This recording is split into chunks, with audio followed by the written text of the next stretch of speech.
பிரேசில்ல பார்த்தீங்கன்னா, ஒரு 19 வயசு ஒரு பாடி பில்டர் ஒரு மசில் மேனியா ஸ்டூடண்ட் யாரோ 19 வயசு தான் ஆகுது. அவன் இறந்துட்டான். அவனுக்கு ஹார்ட் அட்டாக்னு சொல்லியிருக்காங்க.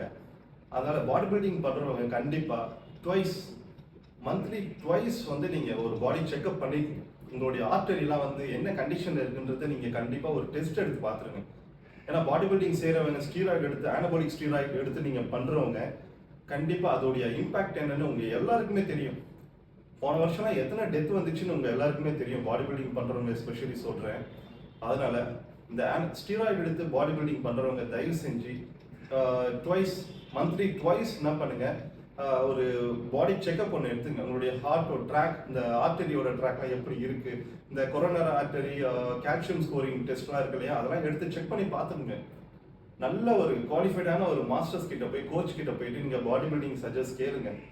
தயவு செஞ்சு யாரும் உயிரை பணைய வச்சு செய்யணும்னு